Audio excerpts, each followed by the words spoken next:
솔로몬이 여호와의 제단 앞에서 이스라엘의 온 회중과 마주 서서 하늘을 향하여 손을 펴고 이르되, 이스라엘의 하나님 여호와여, 위로 하늘과 아래로 땅에 주와 같은 신이 없나이다. 주께서는 온 마음으로 주의 앞에서 행하는 종들에게 언약을 지키시고 은혜를 베푸시나이다. 주께서 주의 종 내 아버지 다윗에게 하신 말씀을 지키사 주의 입으로 말씀하신 것을 손으로 이루심이 오늘과 같으니이다. 이스라엘의 하나님 여호와여, 주께서 주의 종 내 아버지 다윗에게 말씀하시기를, 내 자손이 자기 길을 삼가서 내가 내 앞에서 행한 것 같이 내 앞에서 행하기만 하면 내게서 나서 이스라엘의 왕위에 앉을 사람이 내 앞에서 끊어지지 아니하리라 하셨사오니, 이제 다윗을 위하여 그 하신 말씀을 지키시옵소서. 그런즉 이스라엘의 하나님이여, 원하건대 주는 주의 종 내 아버지 다윗에게 하신 말씀이 확실하게 하옵소서. 하나님이 참으로 땅에 거하시리이까? 하늘과 하늘들의 하늘이라도 주를 용납하지 못하겠거든 하물며 내가 건축한 이 성전이오리이까? 그러나 내 하나님 여호와여, 주의 종의 기도와 간구를 돌아보시며 이 종이 오늘 주 앞에서 부르짖음과 비는 기도를 들으시옵소서. 주께서 전에 말씀하시기를, 내 이름이 거기 있으리라 하신 곳 이 성전을 향하여 주의 눈이 주야로 보시오며 주의 종이 이곳을 향하여 비는 기도를 들으시옵소서. 주의 종과 주의 백성 이스라엘이 이곳을 향하여 기도할 때에 주는 그 간구함을 들으시되 주께서 계신 곳 하늘에서 들으시고 들으시사 사하여 주옵소서. 만일 어떤 사람이 그 이웃에게 범죄함으로 맹세시킴을 받고 그가 와서 이 성전에 있는 주의 제단 앞에서 맹세하거든 주는 하늘에서 들으시고 행하시되 주의 종들을 심판하사 악한 자의 죄를 정하여 그 행위대로 그 머리에 돌리시고 의로운 자를 의롭다 하사 그의 의로운 바대로 갚으시옵소서. 성전 봉헌식이 이루어지고 있습니다. 솔로몬이 7년 6개월 동안 성전을 정성스럽게 지은 다음에 그 성전 건물과 그 내부의 모든 인테리어가 맞춰지고 또 성전의 그 기물들을 제자리에 각각 위치하게 한 다음에 이제 하나님께 성전을 봉헌하죠. 그때 이 성전 봉헌식의 하이라이트는 바로 솔로몬의 기도입니다. 솔로몬이 이 성전을 하나님께 올려드리면서 하나님 앞에서 간절히 기도하는 내용이 굉장히 길게 나와 있는데, 그래서 오늘부터 3일 동안은 솔로몬의 기도를 세 부분으로 나눠서 우리가 좀 자세히 살펴보는 그런 시간을 갖도록 하겠습니다. 자, 예수님께서 성전에 대해서 뭐라고 설명하시냐면, 성전은 기도하는 집이다. 내 아버지께 기도하는 집이다. 성전은 여호와의 기도의 그러한 처소이다. 이렇게 말씀하시죠. 자, 이 기도가 의미하는 것은 뭐냐면 바로 소통입니다. 물론 하나님께 제사를 드리고 제물과 예물을 올려드리고 이런 것들도 모두 하나님께 제사하고 경배하고 예물 드리고 이러한 방식의 소통입니다만, 그런데 기도만큼 하나님과 더 적극적으로 소통하는 그러한 것은 없는 거죠. 그래서 기도가 먼저고 그 다음에 제물을 드리는 것은 그 다음입니다. 하나님께서는 이처럼 하나님과 하나님 사이, 즉 삼위 하나님 사이의 소통을 중요하게 여기시고, 또 하나님과 사람 사이, 하나님과 우리 사이의 소통을 또한 중요하게 여기시고, 또 사람과 사람, 즉 성도와 성도 사이의 소통도 매우 중요하게 여기십니다. 하나님은 관계의 하나님이셔요. 그저 저 멀리 우리가 도달할 수 없는 어딘가에 계시면서 이 땅에 대해서는, 이 세상에 대해서는, 사람들에 대해서는 별 관심이 없으신, 그러니까 우주를 창조하시긴 하셨지만 그 이후로는 사람들과는 별로 관계를 맺지 않으시는 그런 이신론이 주장하는 그러한 하나님이 아니라 하나님은 관계와 소통을 매우 중요하게 여기신다.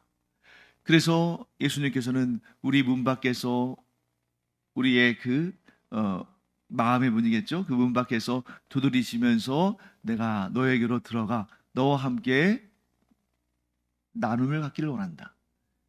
관계를 갖기를 원한다. 소통하기를 원한다. 이렇게 스스로를 묘사하셨고, 또 하나님은 우리와 아주 긴밀하고 친밀한 그런 관계를 갖기를 원하신다 하는 것을 우리가 알 수 있고요. 그 내용이 지금 이 솔로몬의 기도를 통해서 표현되는 것입니다. 자, 솔로몬은 기도하면서 제일 먼저 뭘 하냐면 하나님께 찬양을 올려드립니다. 자, 솔로몬이 이렇게 말하죠.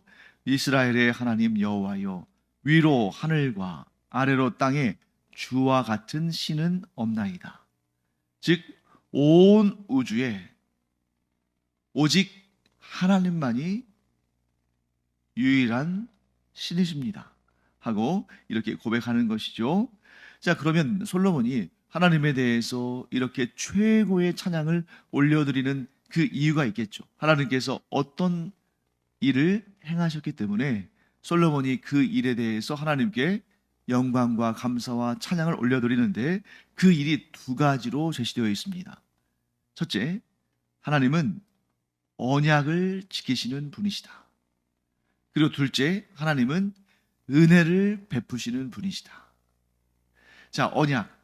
어떤 언약입니까? 하나님께서 다윗과 맺으신 그 언약을 지키셔서 솔로몬이 다윗의 뒤를 이어 왕위에 오르게 하시고, 또한 솔로몬 당대, 다윗 때는 준비했다가 솔로몬 시대에 성전을 짓게 하신 그 약속을 이루셨기 까닭에 지금 이렇게 7년 6개월 동안 지은 성전을 하나님께 봉헌합니다 하고 이렇게 하나님을 찬양하는 거죠.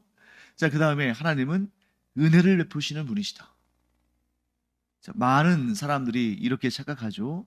우리가 하나님께서 기뻐하시는 일을 행하면 하나님께서 우리에게 은혜와 복을 주실 것이다.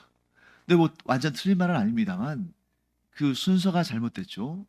우리가 하나님께서 기뻐하실 일을 행하면 하나님께서 은혜와 상과 복을 주시는 것이 아니라 이미 하나님께서 우리에게 은혜를 베푸셨기 때문에 우리는 그저 그 은혜에 감사함으로 하나님께 영광 올려드리고 감사드리고 예배를 드리는 거죠.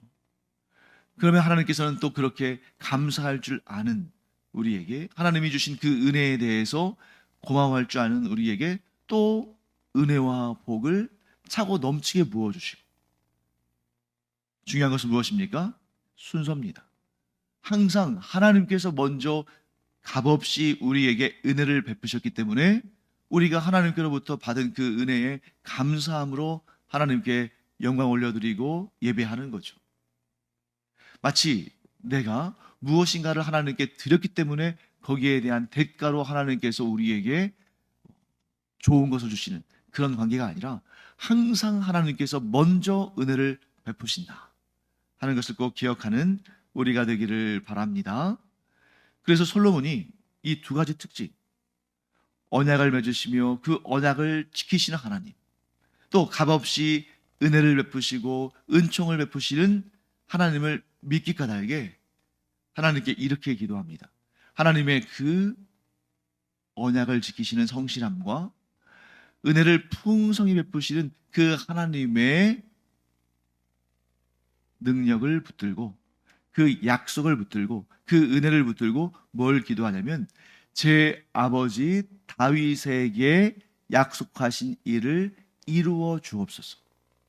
그러니까 솔로몬이 다윗이 하나님과의 그 언약 관계 속에 있었음을 알았고, 또 하나님께서 다윗에게 주신 그 약속을 알았기 까닭에 그 약속을 붙들고 기도하는데, 그 약속은 무엇입니까? 다윗의 자손이 다윗이 그랬던 것처럼 하나님 앞에서 행하면, 즉 하나님만 섬기고 하나님 앞에 정직하게 행하고 하나님을 기쁘시게 하는 그런 삶을 살면 그 다윗의 자손들이 하나님 앞에서 계속해서 왕위에 오르게 하시겠다고 하신 그 약속을 지켜주시옵소서 하고 하나님께 간구하는 것입니다. 즉 이 왕위가, 지금 솔로몬이 다윗의 왕위를 이어가지 않습니까? 이 왕위가 계속해서 견고히 세워지기를.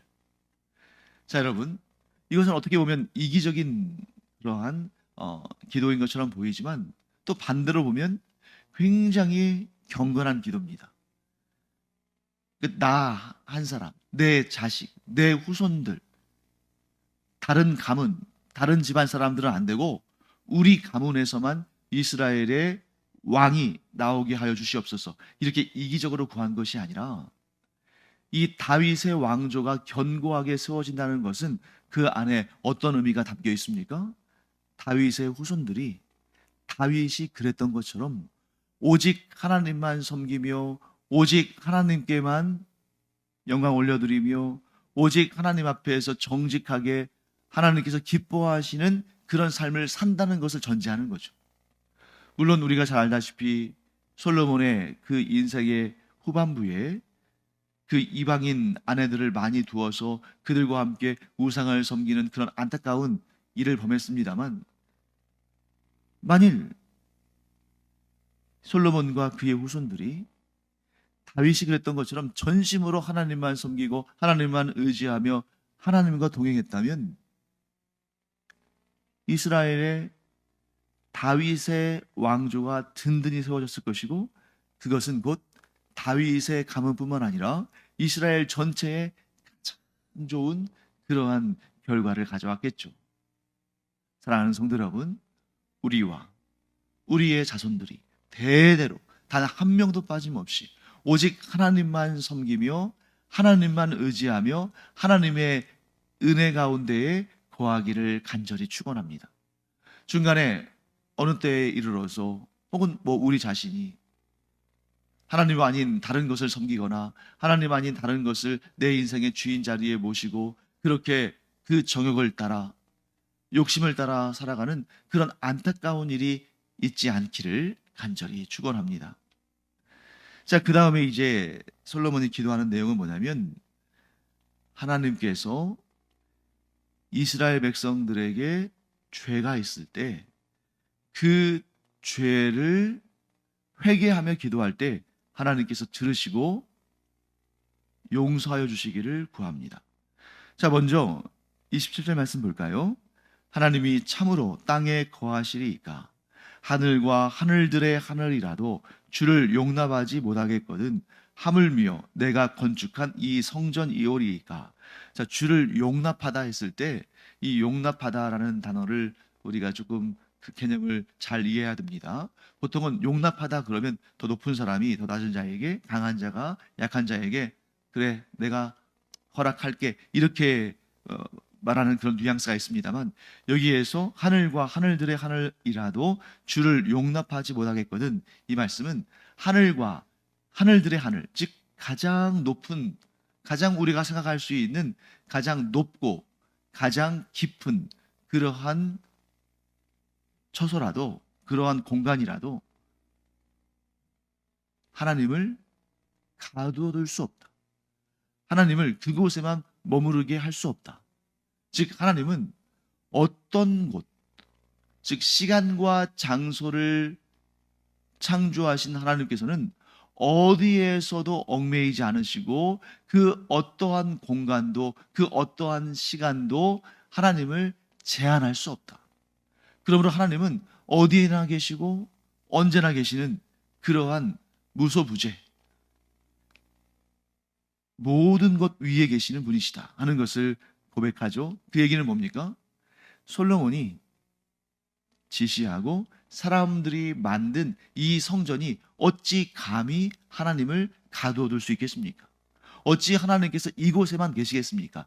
그럼에도 불구하고 이 성전을 지어서 하나님께 봉헌하는 것은 하나님께서 이곳에서 우리를 만나 주시기를 원하기 때문입니다.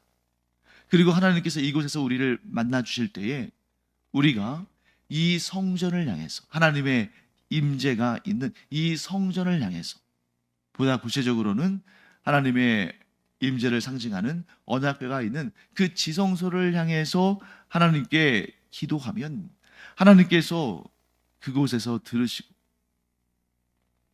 하나님께서 이 성전 안에만 머물러 계신 분이 아니라 하나님은 하늘에 계신, 즉 우리와 다른 차원에 계신 분이시지만 하나님께서 계신 그 하늘에서 또한 들으시고 우리의 죄를 용서하여 주시옵소서 하고 기도하는 것입니다.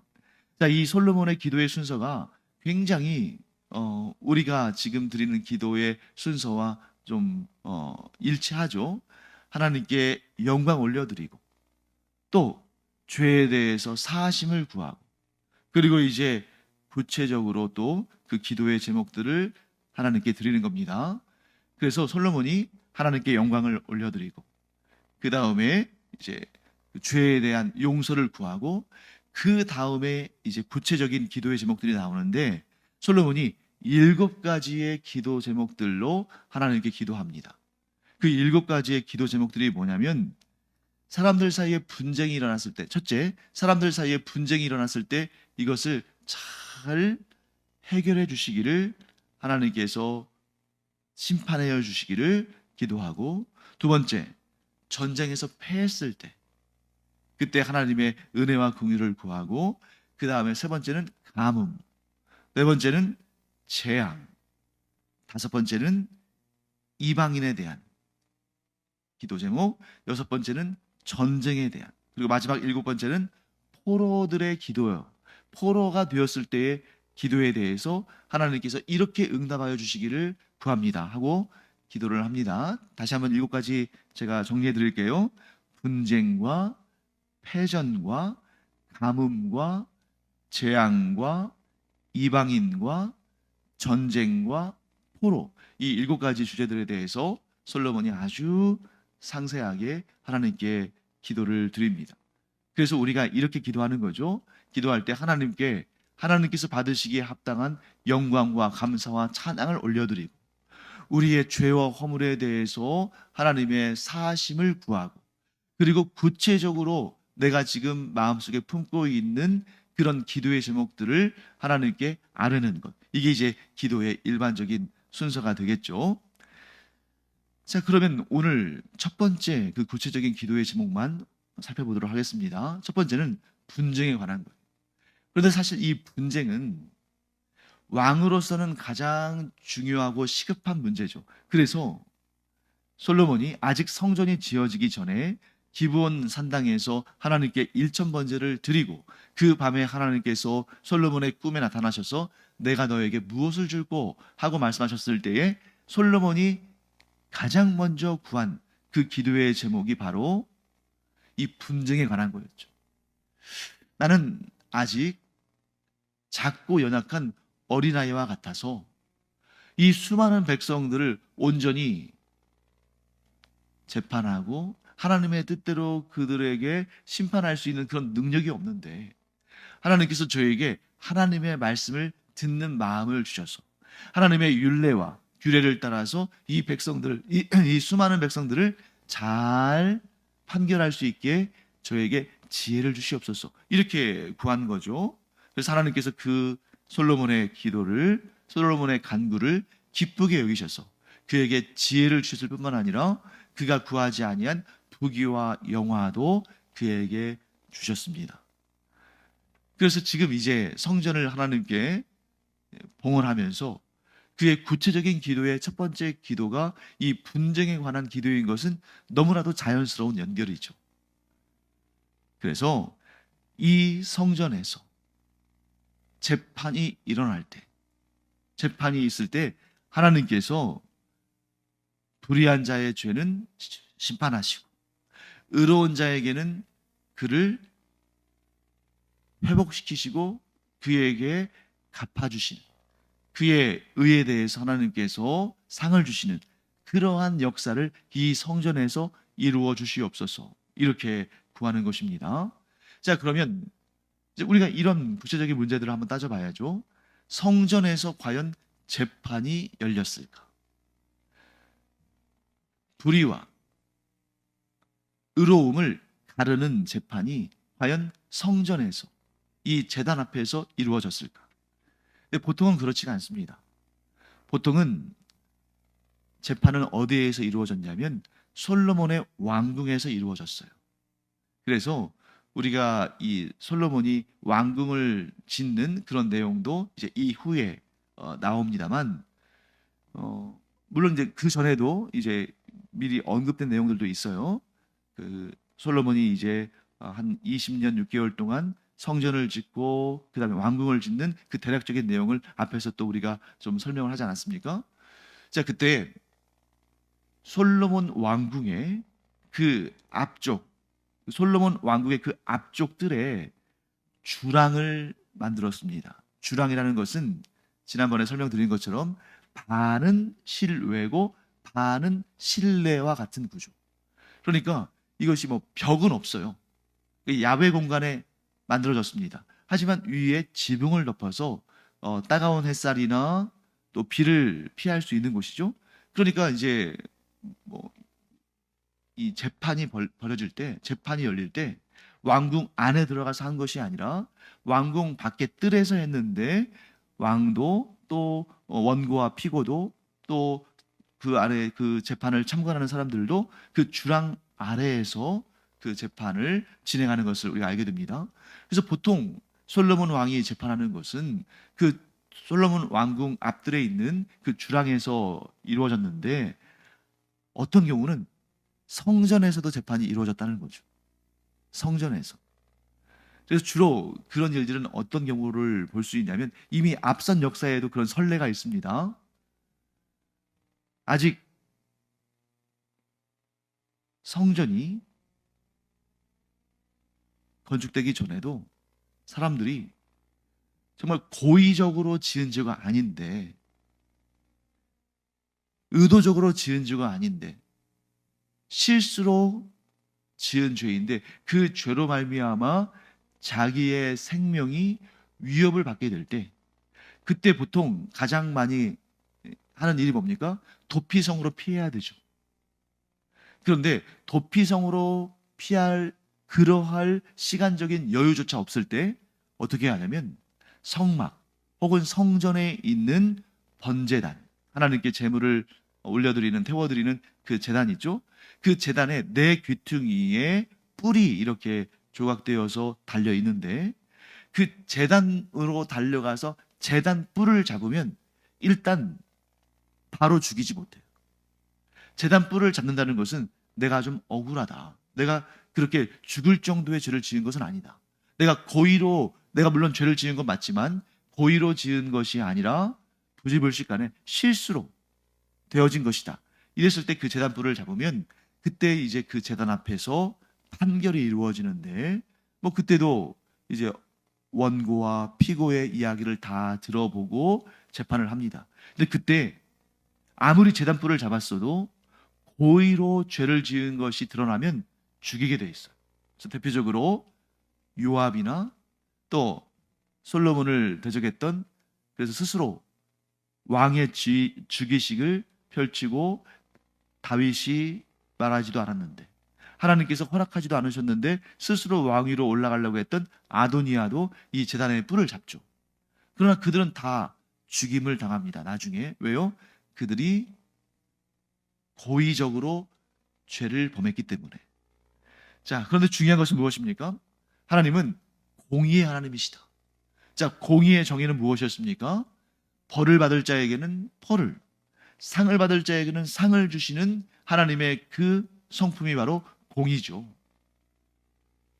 그런데 우리에게는 하나님께서 더 크신 이 도피성보다, 제단 뿔보다 더 크신 은혜를 베푸셨는데, 그것이 무엇입니까? 우리의 죄를 예수 그리스도의 그 보혈의 공로를 힘입어서 회개하면 하나님께서 그 죄를 용서하여 주신다. 여러분, 이보다 더 큰 은혜가 어디 있겠습니까? 이미 지은 죄예요. 그 죄는 다시 도로 쓸어 담을 수 없습니다. 죄는 반드시 그 죄값을 치러야 됩니다. 그런데 우리의 연약함을 아시고 우리를 긍휼히 여기신 하나님께서 그 독생자 예수 그리스도를 보내셔서 우리의 죄값을 대신 갚게 하셨으니 이보다 더 큰 은혜가 어디 있겠어?